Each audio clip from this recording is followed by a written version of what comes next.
for strengthening global justice. Climate change has become an increasingly complex issue, transcending environmental concerns, threatening our hard-gained progress towards achieving sustainable development.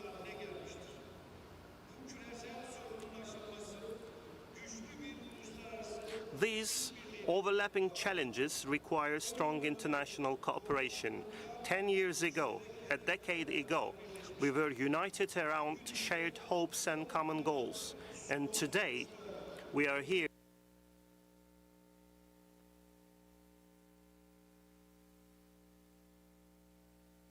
to announce our plans for translating those aspirations into tangible outcomes and forward-looking policies, and to take concrete actions. As highlighted by many speakers before me, I would like to say implementation, implementation, and implementation.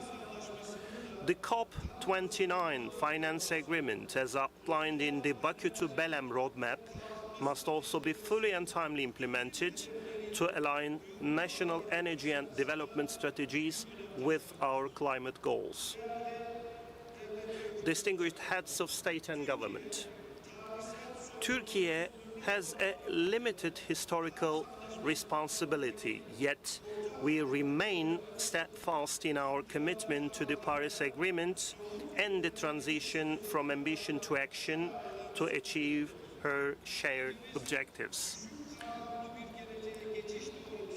At home, we have charted an ambitious course towards a low-carbon future with a goal of net zero emission by the year 2053.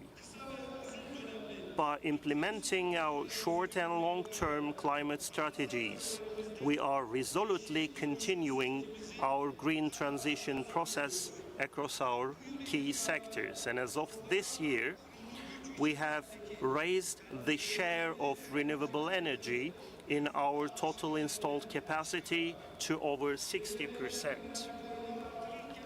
While increasing the share of the renewables, we are improving energy efficiency and expanding low-carbon technologies and circular economy practices in industry.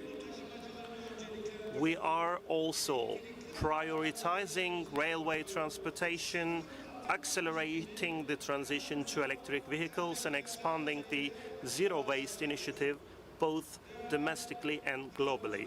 Distinguished heads of state and government, as announced by our President at the Climate Summit held in New York, Turkey is aiming to reduce the emission target of 695 million tons for the year 2030 in the previous NDC to 643 million tons for the year 2035 in the new NDC. Furthermore, as an important step in this year, our parliament adopted Turkey's first ever climate law. By means of this law, we have reached the final stage in our efforts to implement the emissions trading system, put the green finance strategy into effect, and establish the national green taxonomy. Turkey has presented its candidacy to host COP31, demonstrating her strong commitment to strengthening the global climate agenda.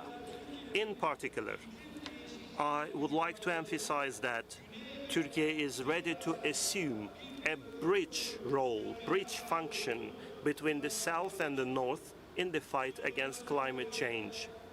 To conclude, once again, please let me reaffirm Turkey's strong commitment to collaborating with all parties and the global community for a climate action that is guided by fairness, equity, and shared but differentiated responsibility in order to foster a more prosperous, resilient, and green world for all.